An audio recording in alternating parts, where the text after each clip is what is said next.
All right, let's talk about the various classifications of soldiers that you'll find in an army. We have other classifications that fit under the category of explosive ordnances, which we'll talk about next. But for now, let's look at just the standard infantrymen. First off, of course, we have the standard riflemen. And these guys can fire their weapons 12 inches on the table.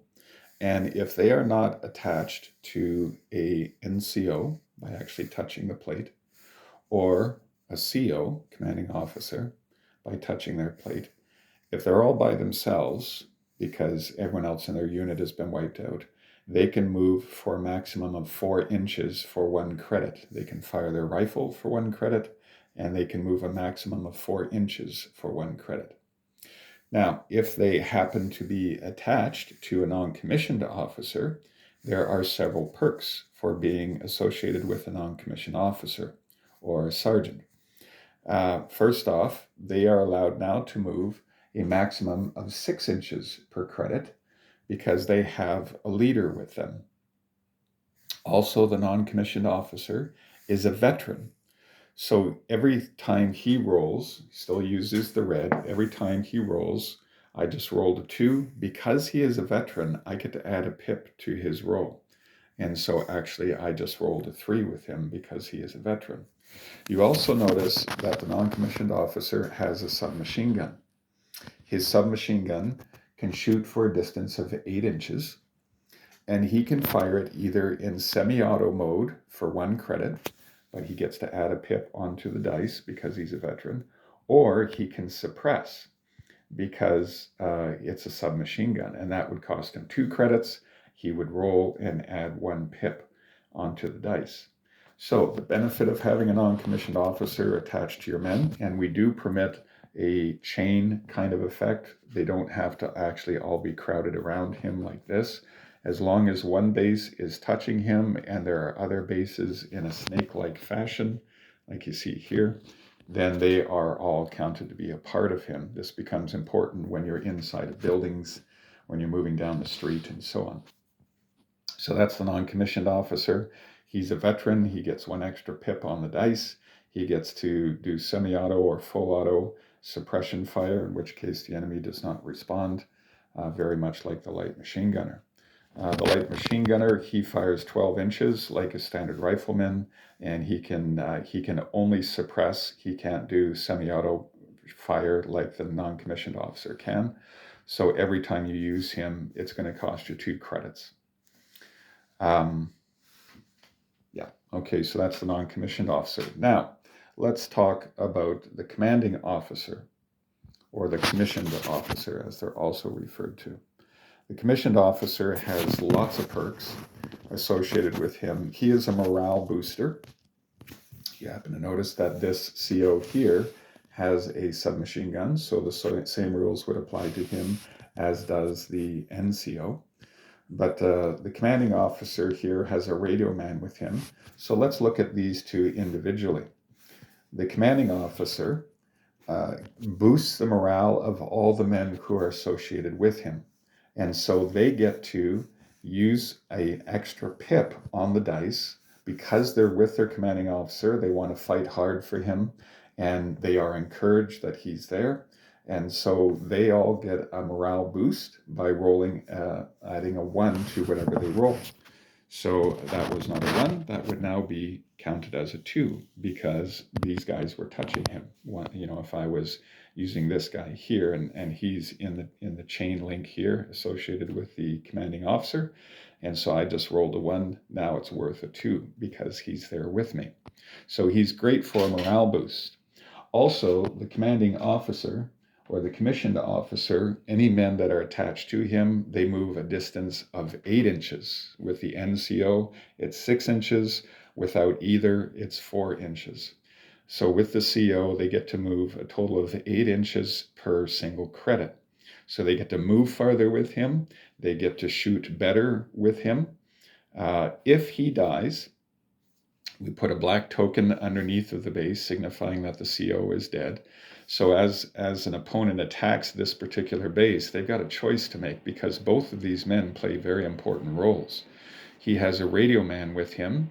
The radio man, through the commanding officer, would communicate with other COs who have radio men still alive. The CO can coordinate artillery strikes. If one of your perk cards says that you get an artillery barrage from off the map, then he would coordinate that. He must have a radio man alive with him to do that. He is able to coordinate anti-tank shots. He can coordinate artillery shots, not artillery, sorry, mortar shots as well. We'll look at the heavy mortar in just a moment.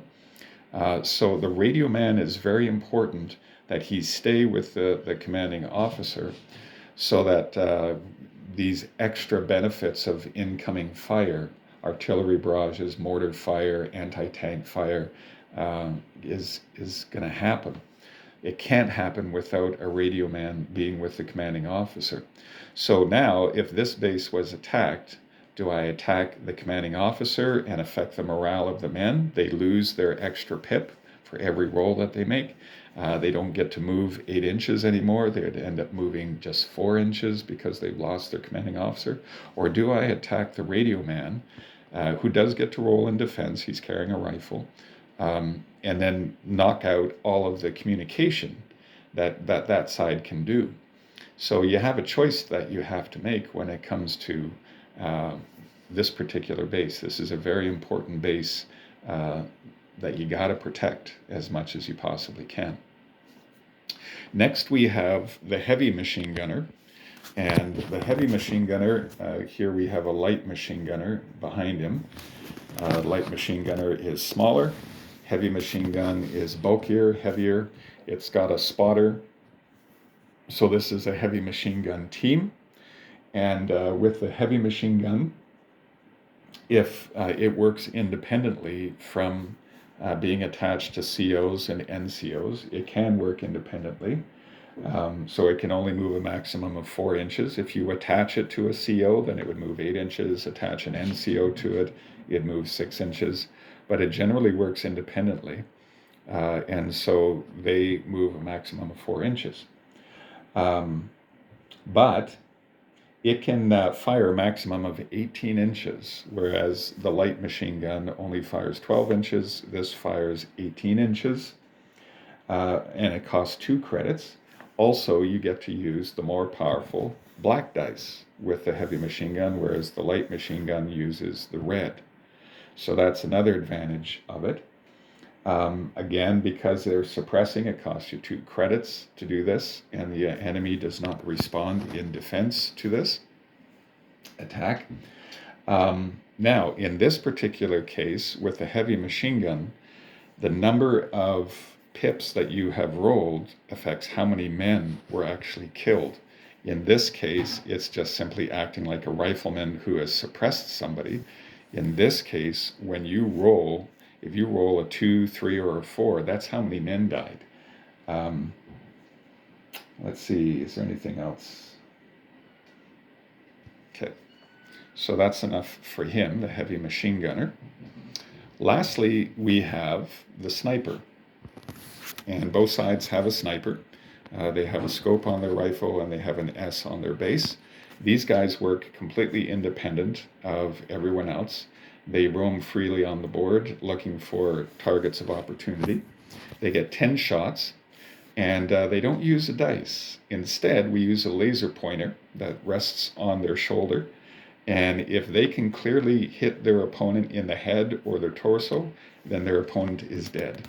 Their opponent does not roll in defense like you do in a standard rifle encounter. They just simply take it, and they're dead. There's not much that they can do about that.